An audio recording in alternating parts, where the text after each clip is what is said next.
সে এক অপূর্ব দৃশ্য কিশোরী। অমন নৈসর্গিক ঘটনা জীবিত অবস্থায় দেখা মানে তো এ জীবন ধন্য।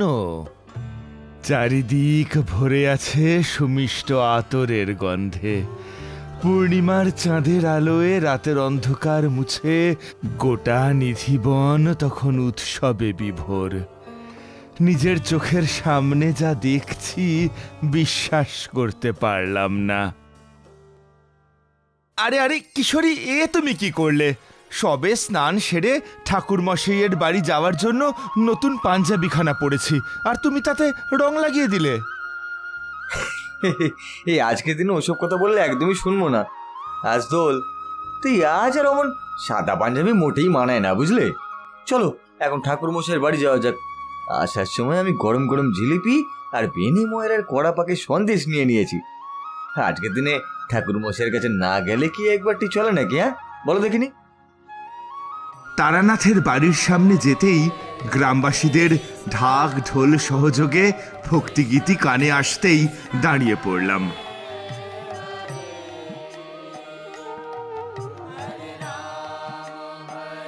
বসন্তের রোদ ঝলমলে দিনে মৃদুমন্দ হিমেল হাওয়া গায়ে লাগিয়ে এমন ভক্তিগীতি শুনতে বেশ লাগছিল। এগিয়ে যেতেই চোখে পড়ল ঠাকুরমশাই উঠোনে একটা খাটিয়ার উপর বসে তামাক টানছে। আরে বিভূতি, তোমার এমন অবস্থা কে করলো? বসন্তের রঙে একেবারে রাঙিয়ে উঠেছ যে। কে আর করতে পারে, আন্দাজ করে দেখুন। তাহা বেশ করেছ কিশোরী।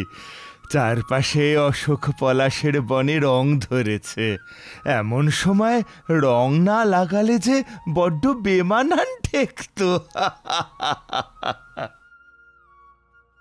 আরে কাকা বাবুরা যে, আসুন ঘরে বসুন। না চারিমা, আজ বসন্তের এই দিনে এখানে বসেই একটু প্রকৃতির সঙ্গে সখ্যতা করি। বরং তুমি কিশোরী কাকার হাত থেকে জিলিপি আর কড়াপাকের সন্দেশের ঠোঙাটা নিয়ে সকলকে দাও। বেশ। চারি চলে যেতেই আমি আর কিশোরী ঠাকুরমশাইয়ের পায়ে সামান্য আবির দিয়ে তার খাটিয়ার সামনে দুটো মোড়ায় বসলাম। ঠাকুরমশাই ততক্ষণে হাতের হুঁকোটি নামিয়ে নিষ্প্রভ দৃষ্টিতে তাকিয়ে আছেন। কি ব্যাপার বলুন তো ঠাকুরমশাই, আজ আপনাকে কিছুটা উদাসীন মনে হচ্ছে কেন? ওই যে কৃষ্ণ মূর্তিটা দেখছো? দেখলাম পথের ধার দিয়ে যারা ঢাক ঢোল নিয়ে বাতাসে আবির ছড়াতে ছড়াতে এগিয়ে যাচ্ছে, তাদের মধ্যে একজনের হাতে ছোট্ট একখানা কৃষ্ণ মূর্তি।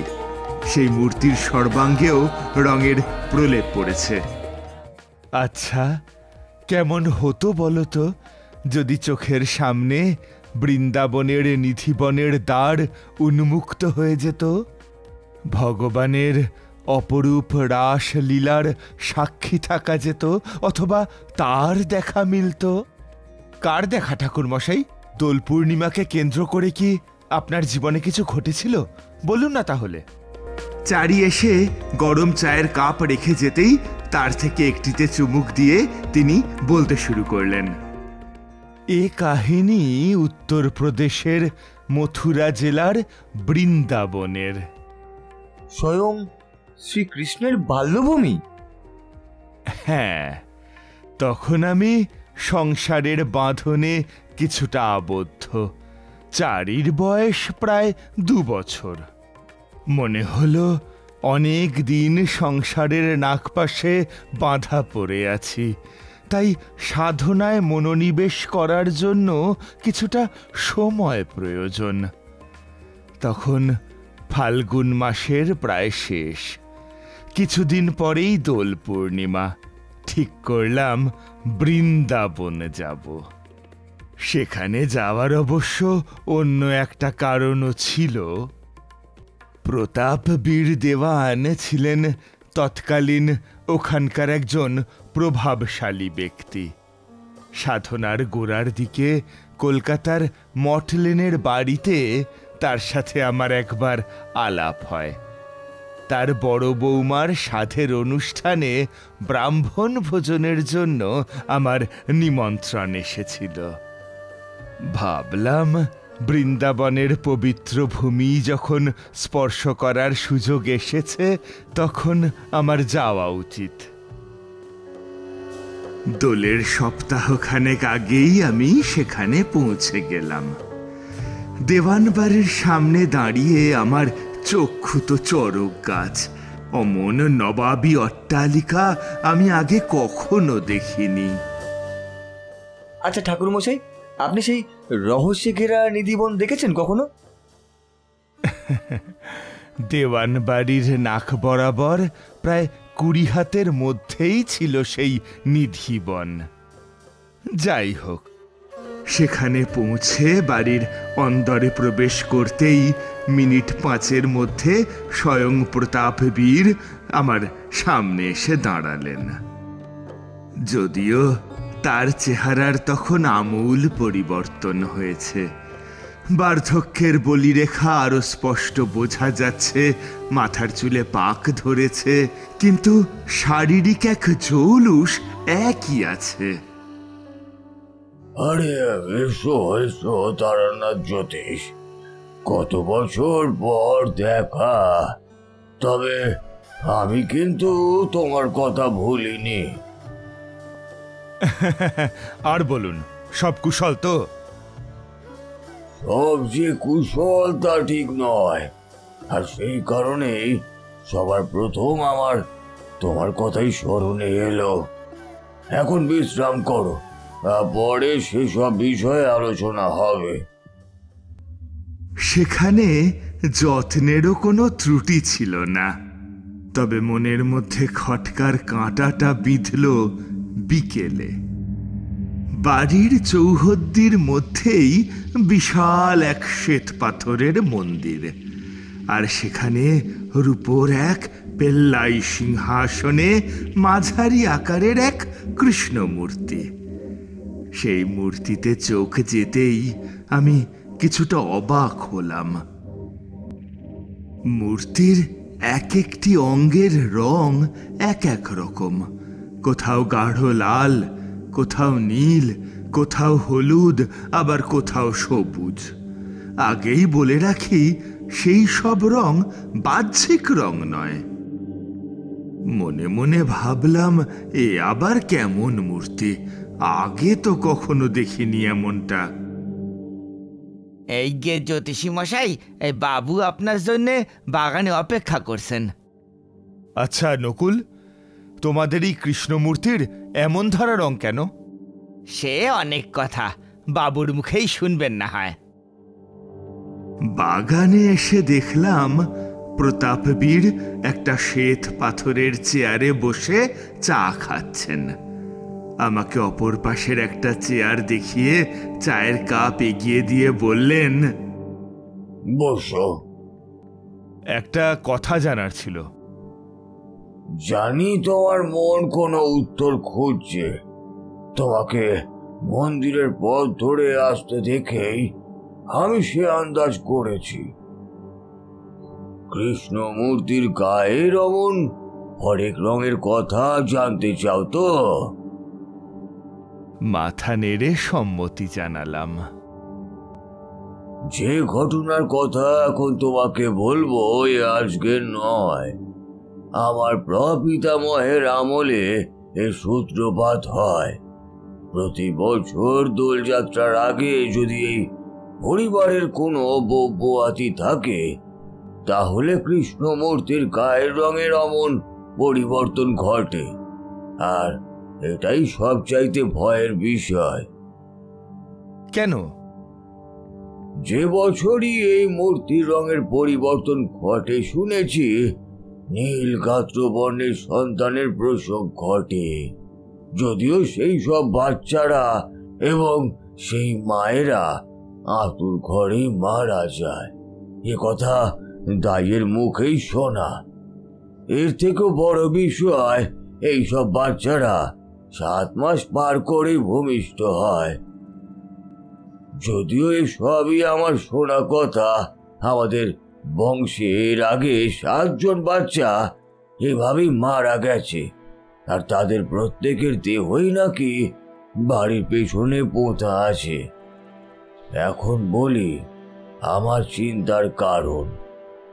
তুমি তো জানো আমার বড় বৌমা সন্ধ্যা 7 মাসের পোয়াতি, আর কৃষ্ণমূর্তির রঙেরও পরিবর্তন ঘটেছে। তাই খুব দুশ্চিন্তা হচ্ছে। আমার বংশের সন্তানকে তুমি রক্ষা করো। এ আপনি কেমন কাহিনী শোনালেন? এ যে অবিশ্বাস্য।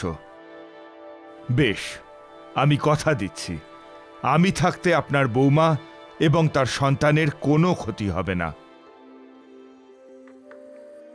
পরদিন সকালে সাধের অনুষ্ঠানের আয়োজন করা হলো। চারিদিকে আড়ম্বরের কোনো ত্রুটি নেই। 4 জন ব্রাহ্মণ আশীর্বাদ করার পর আমি গেলাম আশীর্বাদ করতে। কিন্তু তার মাথায় হাত দিতেই সর্বাঙ্গে কেমন এক বিদ্যুৎ খেলে গেল। স্পষ্ট বুঝলাম এ বাচ্চার জন্ম প্রতাপবীরের কথা মতোই 7 মাসের মাথায় দোল পূর্ণিমার আগের দিন হবে। অবশ্যম্ভাবী একটা বিপদের আঁচ করলাম। সেদিন সারা দিন গোটা বাড়ি ঘুরে একটা জিনিস আমার নজরে পড়ল। নিধিবনের সোজাসুজি সামনের দিকের বাড়ির সকল জানালা কালো মোটা কাপড়ে ঢাকা, আর দেওয়ান বাড়ির আশেপাশে সব বাড়িতেই নিধিবনের অভিমুখে কোনো জানালা নেই। সেদিনের মতো রাতে খাওয়া দাওয়া সেরে বিছানায় গা এলিয়ে দেওয়ার কয়েক ঘন্টা পর এক অপরূপ বাঁশির সুরে ঘুমটা ভেঙে গেল। ঘর থেকে বেরিয়ে এসে ছাদের সিঁড়ির দিকে পা বাড়িয়েছি কিনা অমনি পেছন থেকে একটা আওয়াজ এলো। এত রাতে কোথায় যাচ্ছেন? একটা বাঁশির শব্দ। কোথা থেকে আসছে বলো তো? এই বৃন্দাবন ধামে রাত বিরেতে অমন অনেক ঘটনা ঘটে, সবের উত্তর খুঁজতে যাবেন না। আর সাবধান, রাতের বেলা নিধিবনের দিকে দেখবেনও না। কেন? ওই যে বললাম, কিছু জিনিস না জানাই ভালো। কথা না বাড়িয়ে ঘরে ফিরে এলাম। তখনও ক্ষীণ সুরে বেজে চলেছে সেই বাঁশি।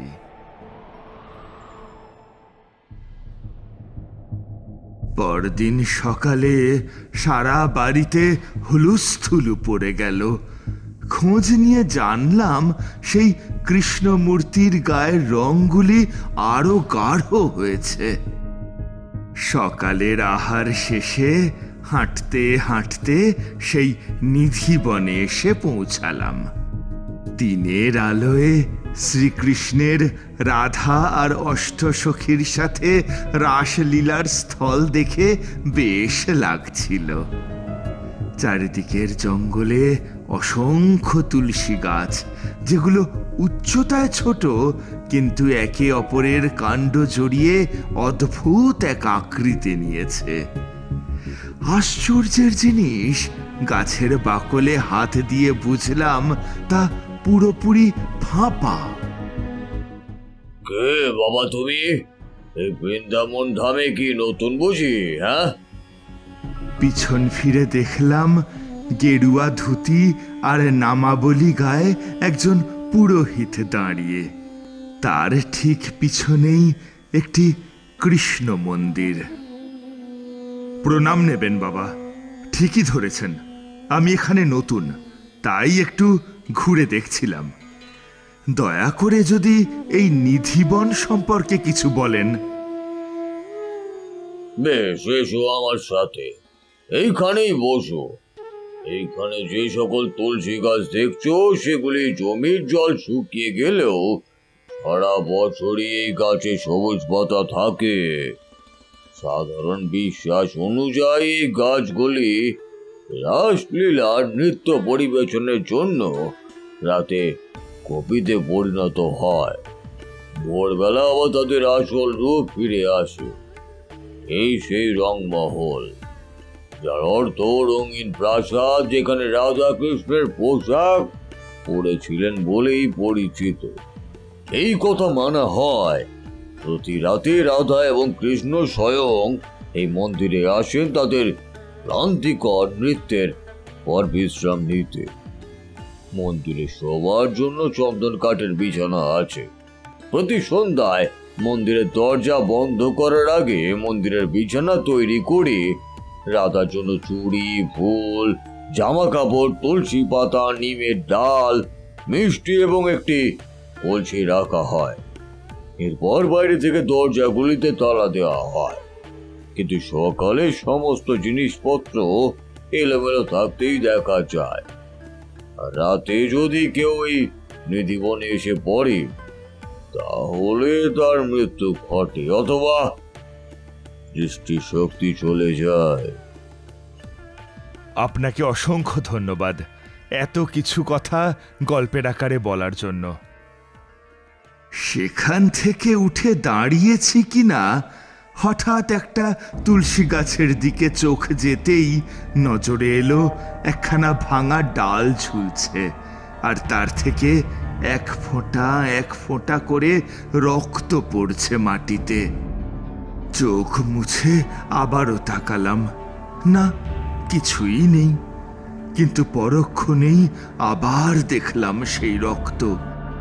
আর এখন একটা গাছে নয়, সব গাছ থেকেই সেই এক দৃশ্য নজরে এলো।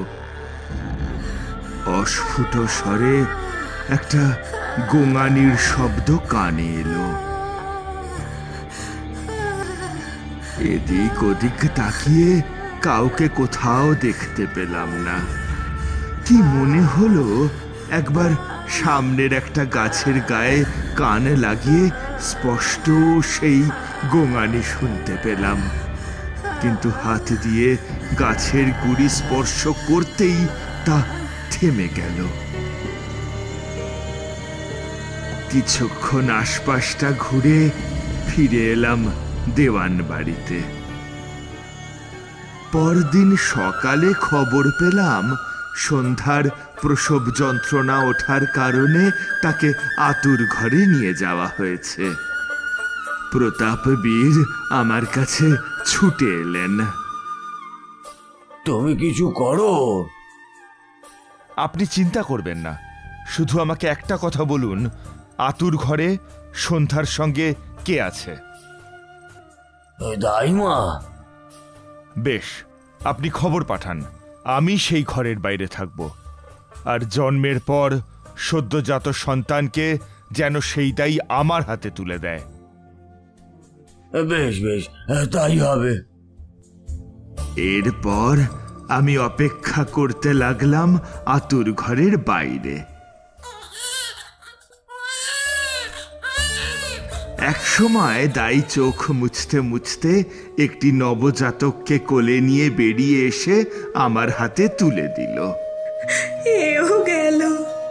তাকিয়ে দেখলাম সদ্যজাতর শরীরে কোনো স্পন্দন নেই, আর তার গায়ের রং গাঢ় নীল। তাকে কোলে নিয়ে বাড়ির পিছন দিকে এলাম, কিন্তু শিশু কোথায়? আমার হাতে একখণ্ড নীল কাঠ। সেটি নিয়ে পরম যত্নে গেলাম নিধিবনের সেই মন্দিরে। একটা লাল কাপড়ে মুড়ে সেই পুরোহিতের কাছে তা দিয়ে আবার ফিরে এলাম বাড়িতে। কিন্তু হায়, গোটা বাড়ি জুড়ে তখন শোকের ছায়া। বাড়ির বউ এবং নবজাতকের মৃত্যুর শোকে সকলে চুপ। এগিয়ে গেলাম প্রতাপবীরের দিকে। আমি কথা দিচ্ছি, আপনার পুত্রবধূ এবং তার সন্তানকে ফিরিয়ে দেব। আপনার বাড়ির পিছনে যেখানে বাকি 7 মৃত শিশুকে কবর দেওয়া হয়েছে সেখানের মাটি খুঁড়তে হবে।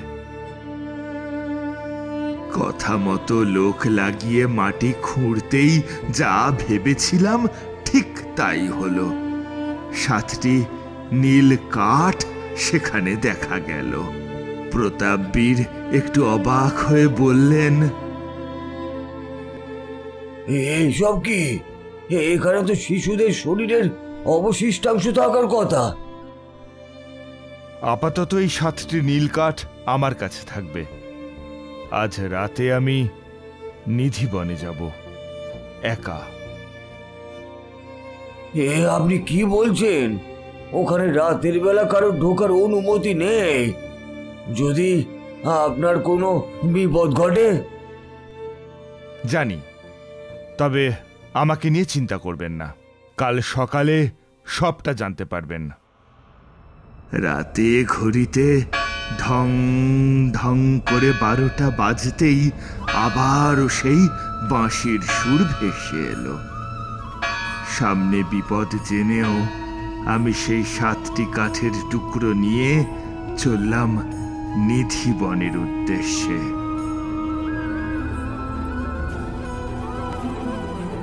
যত এগোতে থাকলাম সেই বাঁশির সুর আরো স্পষ্ট হলো। সকালে যতটা অপূর্ব দেখাচ্ছিল, রাতের নিধিবন ঠিক ততটাই রহস্যে ঘেরা। কি হবে জানা নেই, শুধু নিজের উপর বিশ্বাস রেখে এগিয়ে চললাম। আমার যা হয় হোক, কিন্তু দেওয়ান বাড়িকে আমাকে বাঁচাতেই হবে। মন্দিরের সেই পুরোহিতের কাছ থেকে আগেই সেই 8ম কাঠের টুকরোটা নিয়ে রেখেছিলাম। এখন বাঁশির সেই শব্দ আর শোনা যাচ্ছে না। চারপাশ অন্ধকারে ঢাকা। এগিয়ে চলেছি, ঠিক তখনই একটা গাছের পিছনে আবছা একটা ছোট্ট বাচ্চা আমার নজরে এলো। পরনে হলুদ পোশাক, পেছন ঘুরে এক মনে বাঁশি বাজিয়ে চলেছে। এগিয়ে গিয়ে পিছনে দাঁড়াতেই সে আমার সামনে ঘুরল। আর কি আশ্চর্য, আমি আর চোখে কিচ্ছু দেখতে পাচ্ছি না। আমার দৃষ্টি চলে গেছে। কে কে কে তুমি? আমি চোখে কিছু দেখতে পাচ্ছি না কেন? এখানে কেন এসেছো জানো না? রাতের বেলা এখানে আসা নিষেধ। আমি কিছু প্রশ্নের উত্তর খুঁজতে এসেছি। কি প্রশ্ন? তুমি তা জানবে কেমন করে? এ জগতে আমার অজানা কিচ্ছু নেই। দেওয়ান বাড়ির ইতিহাস কি? কেন এমন অঘটন ঘটে? এই কথা শোনো তবে। ওই বাড়ির নির্মাতা স্বর্গীয় মোহনবীর দেওয়ান পুরোহিতদের হাজারো বারণ সত্ত্বেও নিধিবনের দিকে বাড়ির জানালা তৈরি করে। এমনকি কৌতূহলবশত রোজ রাতে এই নিধিবনের দিকে তাকিয়ে বসে থাকত। শেষে একদিন সে কিছু এমন দেখে ফেলে যা তার মোটেই দেখা উচিত ছিল না। রাসলীলার দৃশ্য কোনো সাধারণ মানুষ দেখতে পারে না। পরদিন সকালে সে এই বনে এসে 8টি তুলসী গাছের প্রতিটি থেকে কিছুটা করে কাঠ কেটে নিয়ে গিয়ে নিজের বাড়ির কৃষ্ণমূর্তি তৈরি করে। আর এরপরেই তার মৃত্যু ঘটে। কিন্তু ওই বংশ অভিশপ্ত হয়ে যায়। ওই 8টি গাছ ভগবান কৃষ্ণের অষ্টসখী। তাদের অঙ্গহানি হওয়ার দরুন ওই বংশের 8 সন্তানের মৃত্যু ঘটে। কিন্তু তুমি এত কথা কিভাবে জানলে? ওরে তারানাথ, আমি যে স্বয়ং বিষ্ণু রে। আমার তীব্র তেজ তুই সহ্য করতে পারবি না, তাই তোর দৃষ্টি কেড়ে নিয়েছি। কি চাস বল? হে প্রভু, আমার মানব জন্ম সার্থক। আমি আপনার সামনে দাঁড়িয়ে আছি। আপনি দেওয়ান পরিবারকে অভিশাপ মুক্ত করুন, আর এই সদ্যজাত ও তার মার প্রাণ ফিরিয়ে দিন। বেশ, তবে তোর হাতের যে 8টি কাষ্ঠখণ্ড আছে সেগুলো এই 8টি গাছে স্থাপন কর, আর কাল সকালে ওই কৃষ্ণ মূর্তি বাড়ির পিছনের নদীতে বিসর্জন দিবি। তারপরেই সকলে প্রাণ ফিরে পাবে। আমার শেষ একটা ইচ্ছা আছে প্রভু। বল। একটিবার আমার দৃষ্টি ফিরিয়ে দিন প্রভু, আপনাকে সচক্ষে দেখি। তোর ইচ্ছা পূর্ণ হোক। চোখ খুলতেই প্রথমটায় চারিদিক ঝলসে গেল। তারপর আস্তে আস্তে দেখলাম স্বয়ং নারায়ণ আমার সামনে দাঁড়িয়ে। পরদিন বিছানায় ধরফর করে উঠে বসলাম। ভাবলাম, তাহলে কাল রাতের সবটাই কি স্বপ্ন ছিল? আমি নিধিবনে যাইনি। 7-5 না ভেবে প্রতাপ বীরের কাছে গিয়ে তাকে সব কথা খুলে বললাম। তিনিও আমার উপর ভরসা করে মূর্তি ভাসাতে রাজি হয়ে গেলেন। বাড়ির সকলের উপস্থিতিতে পুকুরে মূর্তির বিসর্জন দেওয়া হলো। ওদিকে আমার কথা অনুযায়ী সন্ধ্যার দেহ আতুর ঘরেই রাখা ছিল, সেও তার প্রাণ ফিরে পেল। পরে নিধিবনের সেই মন্দির থেকে আমি সন্ধ্যার সদ্যজাত সন্তানকে নিয়ে আসলাম এবং সেই 8টি কাঠ 8টি তুলসী গাছে স্থাপন করলাম। মুক্তি পেল দেওয়ান পরিবার। পরদিনই ছিল দোল পূর্ণিমা। কাল দোলের বিশেষ এক পুজোও আছে বাড়িতে, তোমাকে কিন্তু থাকতেই হবে। কিন্তু পুজো হবে বলে বলছেন, মূর্তি কোথায়? সে আমি ভবেশ কুমারকে বলেছি, সে কালই মূর্তি তৈরি করে আনবে। পরের দিন বিকেলে মহা ধুমধাম করে পুজো শুরু হলো। দোলনায় দোল খাচ্ছেন শ্রীকৃষ্ণ এবং রাধার যুগল মূর্তি, পাশে তাদের অষ্টসখী। একসময় চোখের সামনে দেখলাম মূর্তি কই, এ যে স্বয়ং কৃষ্ণ এবং রাধা হাসি মুখে দোল খাচ্ছেন, আর তাদের সখীরা পুষ্পবৃষ্টি করছে। পাশে তাকিয়ে দেখলাম বাকি কারো মধ্যে কোনো প্রতিক্রিয়া নেই। বুঝলাম আমি ছাড়া এ দৃশ্য আর কেউ দেখতে পাচ্ছে না। এই হলো সেই কাহিনী। বাহ, বেশ লাগলো। এখন তবে চলি ঠাকুরমশাই, আপনি বিশ্রাম করুন। আমাদের এই গল্প যদি আপনাদের ভালো লেগে থাকে তাহলে অবশ্যই লাইক করবেন এবং শেয়ার করবেন। আমাদের এই চ্যানেলটিকে তো আপনারা আগে থেকেই সাবস্ক্রাইব করেছেন, শুধু বেল আইকনটি টিপে নোটিফিকেশন অন করে দিন, যাতে আমাদের পরবর্তী কাজগুলোর খবর আপনাদের কাছে সবার আগে পৌঁছয়। ধন্যবাদ।